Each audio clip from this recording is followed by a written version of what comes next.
Hey girl, I'll catch your wave, and welcome back to Finway Productions. For today, we're reading another chapter, and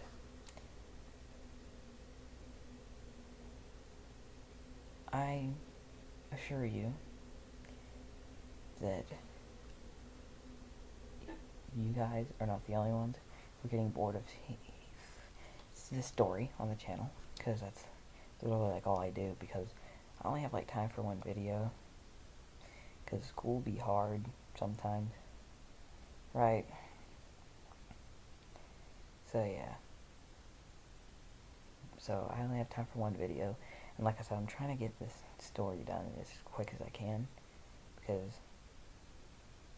I don't know why. Okay, because if I take a break from it and I put it off for a while, I'm gonna forget about it. And I already am so dead set on finishing it.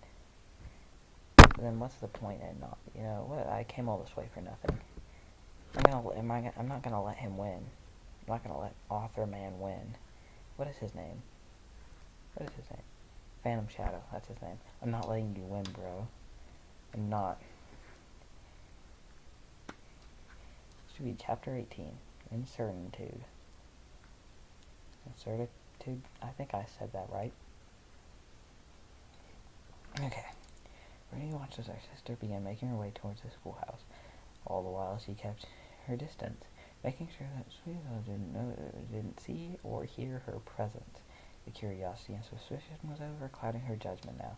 She knew she shouldn't be doing this, especially after promising that she wouldn't, but she needed answers, and this was the only way that she was going to get them. She was tired of being left in the dark in the whole situation. As a result, she followed her sister, hoping to get some clarification for all this. I mean, I don't know. I think at this point you just, like, wait. Like, just wait. You know, I don't know. I don't know where I was going with that. Soon as we all reached the school, however, the suspicion and very aroused even more when she saw that she didn't go to the front door. So she went to the side of the building and ducked down behind some bushes. Then she watched as she waited there, like she was expecting somebody to show up. That just, what? Go over and hide in some bushes. When she saw that Billy had hidden herself at the side of the school, she decided to keep her distance as much as she could and avoid being seen. So Verdi hid herself in the bushes that were several paces away. Although she felt it was unorthodox to be hiding in bushes from her sister, bush camper, she knew that it would all be worth it in the end. It would all be worth the ends justifies the means, she told herself. I mean, you're hiding in a bush. Like, how you about to justify that? What are you up to? She asked herself, only loud enough for her to hear. Who are you waiting for? Why are you hiding? What exactly is going on? Knowing the answers were to come in time, she did the only thing she could do. Now wait for whoever was waiting for to show up. Okay, so you can do this, she said to herself as she took several deep breaths, trying to ease her heart. Just tell her how you feel and it'll all be over. We getting down to the momente of truth, eh? You feel me? The entire way to school, the only thing she had on her mind was thinking how she was going to tell foolish truth about her feelings for her. However, every time she tried to think of a possible way of telling her, all she came up with was nothing. She had no idea how she was going to go about doing this. I think you need a plan. You're not going to, like, wing it. Like, you can't go and wing something like this, like, you know, like I wing my school projects. That just doesn't happen. You just don't do that. I have a feeling that that's not going to work out for you very well. And I'm like 3 for 3 on guesses in this story so far. I'm a good guesser, okay? You don't know how many tests I've passed because of guessing. Just remember what Virgil Luna said, she said. She reminded herself as she continued to breathe heavily. That's follow my heart. Says, just follow my heart, what my heart says, and everything will be fine. Well, it always finds a way. Just follow my heart. Yeah, whatever. She let out a soft sigh and said, if only my heart was not pounding long enough to tell me how to do this. What? No sooner did the words leave her mouth than the sound of rumbling came from above. As she looked up, she saw that the storm clouds were almost over Ponyville. That was a weird. Why did I say it like that? It was only a matter of time before it would start to rain. However, she tried not to let that discourage her. She knew waiting until the storm passed would be worse than this. As a result, she took several deep breaths and continued to think of how she was going to tell her friends. A few hours.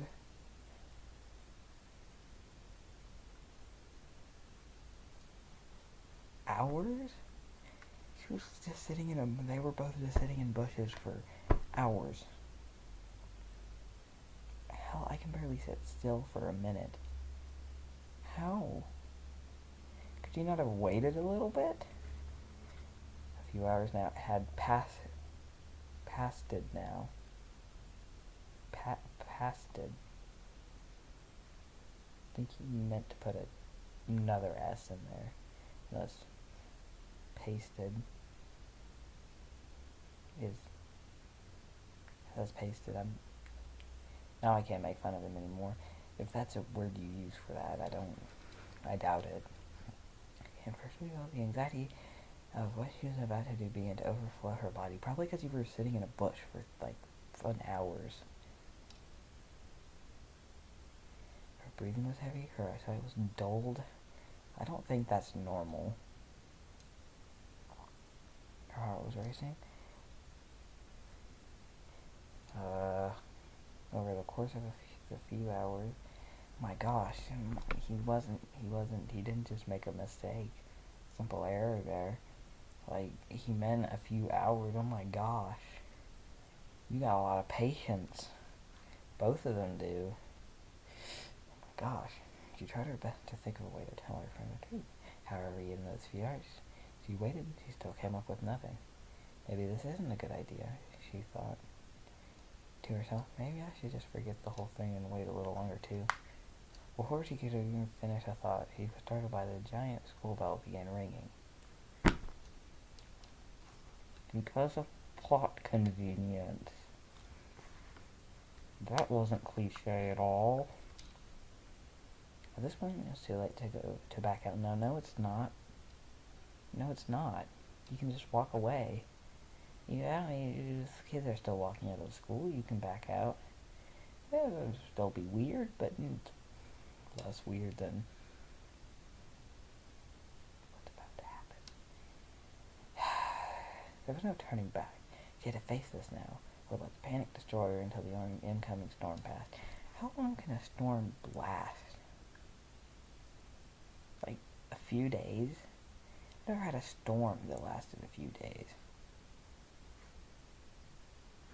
I mean, I've gotten a few days rain in one storm, because that's how Oklahoma weather works, but don't try to track me down, please. But yeah. Knowing that the latter of the two were the worst, she took one last deep breath and agreed to herself to do this. It wasn't long before the fillies and coals began trotting out of the school. She watched as everybody walked out and disappeared from one another. Soon she saw the filly in question, Scottaloo, walking out of school without one. When she saw her, she remained hidden, waiting for the two of them to separate from one another.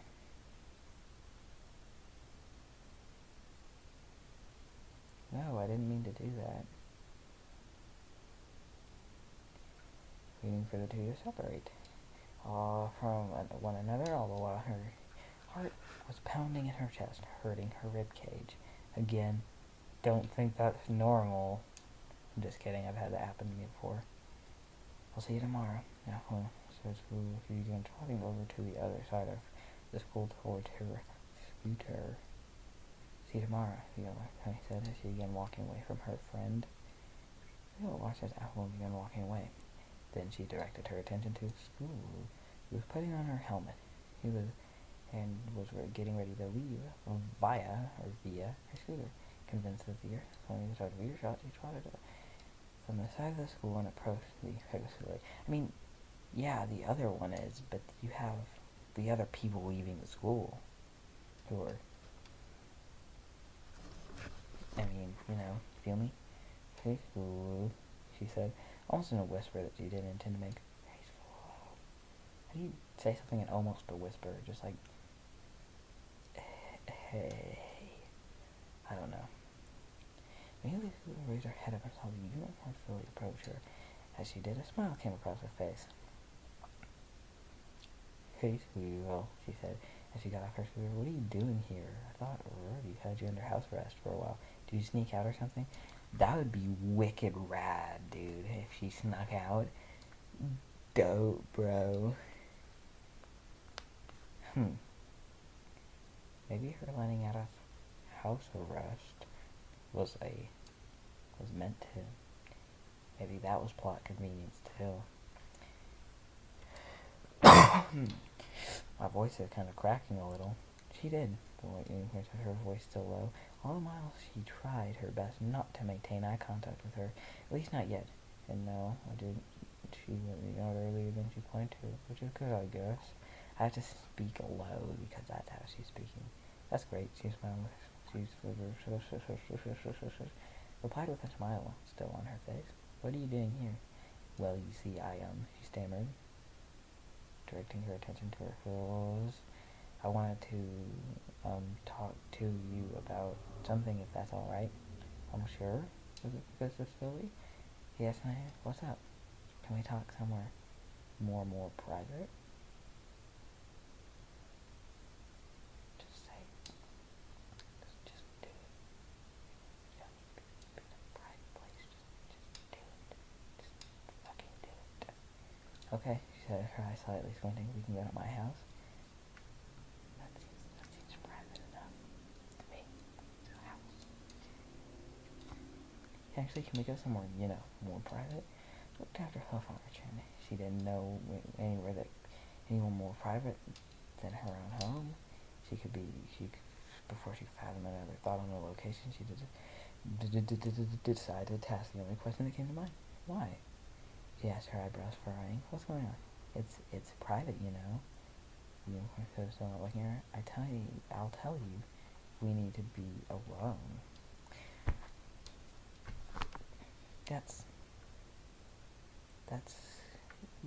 What?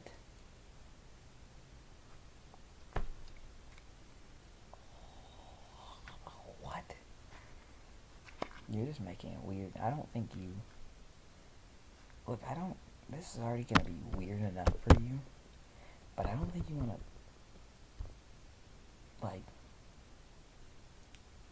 I don't know. It seems like she's getting kind of pissed right now. Her eyebrows furrowing and shit. That seems like she's getting kind of mad. It just feels like it to me. I think she's getting annoyed. I don't think you want to annoy her before you say something like that. Let me scroll down real quick. Oh, no, yeah. Oh, yeah, she definitely did get mad. Okay. Who began feeling more uncomfortable about the way she was acting. Part of her was telling her something that was wrong, but she couldn't pinpoint what it was. However, she knew the only way she was going to get any answers, she needed to find someone more private. How about the clubhouse? She suggested, looking at her phone away, and clubhouse is fine, she interrupted. But I just need to talk to you, nobody else, just you. Okay, sure, she said. As she got on, you want a ride? No, thanks. She stammered, her teeth feeling warm. Why? That would make it all faster. Just get it over with. Do you want to get it over with or not? Because if not, then I guess, whatever. Before they began riding her scooter alongside speed, flapping her tiny wing at a right speed so she wasn't going too fast or slow. Okay. The film began making their way down the dirt path through thoughtful Lake Earth. They walked in silence. Will tried to ease the tension in her heart by starting a basic conversation. So who? She said, trying her best not to sound nervous. Did you fix your scooter yet? Not yet, she replied, turning her attention from the road to the uniform. Well, look at the wheel. The wheel is broken, look at it. And then you know.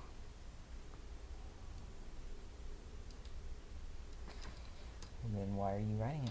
Well, with the storm that's on approach, it seems much better to ride it broken than risk going home in the rain. You're gonna miss it anyways, because you have to talk to her. Like, literally, there's no way, as much, well, I guess, but as much as he's been playing this up, it's like, she's not gonna not miss it. There's no way. Like, look, I know how, I've been around for a while, you know. I've been around for a few years, I've seen a lot of movies, and I haven't read a full book since, like, the 6th grade, but that's not important. And I know how people like this write. She's not gonna make it home before the storm. You know, you just know stuff like that's gonna happen. Like, that's just common sense. At least I feel like it is to me. Like, right?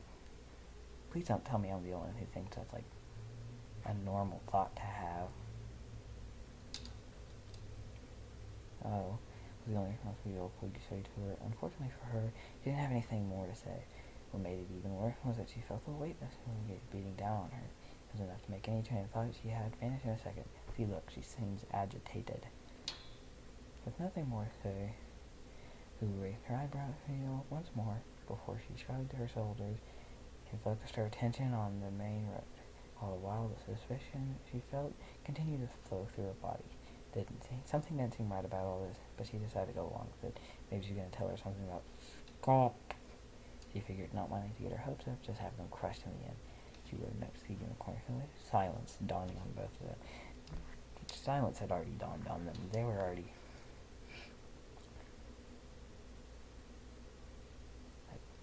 That's just all common. Okay. We gotta read. It was a response from the author, by the way. Response to somebody saying, Rudy is the worst kind of person. After both the promise and now after that, the promise and how she said that we can trust her, she still wants gossip. And the author responds, Rudy is not a person. You get it? You get it?